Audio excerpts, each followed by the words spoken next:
Assalamualaikum warahmatullahi wabarakatuh. Nama saya Imas Inaya, mahasiswa pendidikan khusus Untirta angkatan 2019 kelas B Universitas Sultan Agung Berpayasa. Di sini saya akan sedikit menjelaskan materi tentang potensi dan prospek ekonomi kreatif di Banten untuk memenuhi nilai mata kuliah studi kebantenan. Terima kasih. Silahkan selamat menonton. Yang pertama ada potensi lokal daerah. Pengertian potensi lokal daerah merupakan suatu kekayaan yang tak ternilai harganya bagi sebuah daerah dimanapun itu. Potensi daerah sendiri merupakan segala kekayaan asli yang dimiliki oleh suatu daerah dan memiliki kemungkinan untuk dikembangkan dan dimaksimalkan oleh mereka yang ada di sana. Potensi lokal yang pertama yang ada di daerah Banten adalah gerabah. Salah satunya adalah gerabah Bumijaya. Gerabah Bumijaya merupakan salah satu ikon kerajinan tangan dari kawasan Banten. Kerajinan gerabah Bumijaya sudah ada sejak lampau, dari hingga kini masih hidup dari generasi ke generasi. Gerabah Bumijaya berasal dari Kampung Gerabah di Desa Bumijaya, Kecamatan Ciruas, Kota Serang. Gerabah Bumijaya terkenal dengan kekuatan karena tanah lempung sebagai bahan memiliki kualitas yang sangat baik. Yang kedua, ada batik Banten. Batik Banten mempunyai beberapa macam dan namanya masing-masing serta makna dari nama tersebut.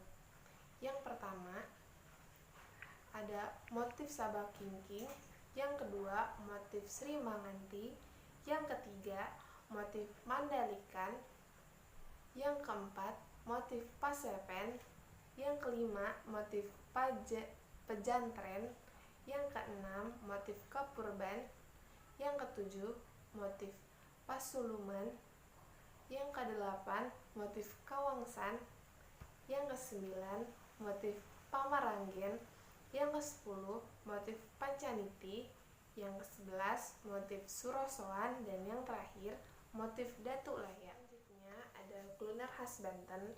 Yang pertama adalah angen lada, yang kedua adalah rabek, yang ketiga sate bandeng, dan yang keempat pecak bandeng, dan yang kelima sayur besan.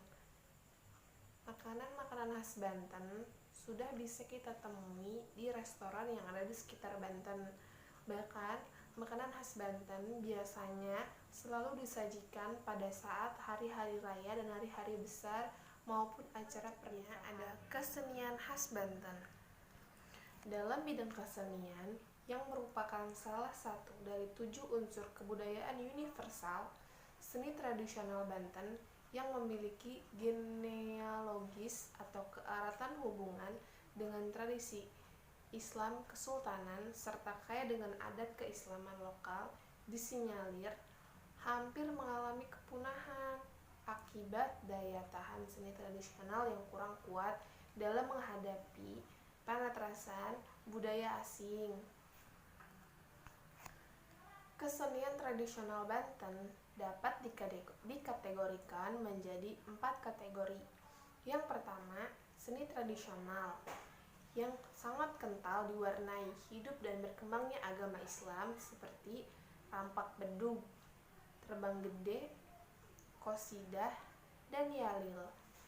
Yang kedua, seni tradisional yang merupakan perkawinan dari jiwa patriotik masyarakat Banten dengan budaya Islam seperti debus, patingtung, dan rudat.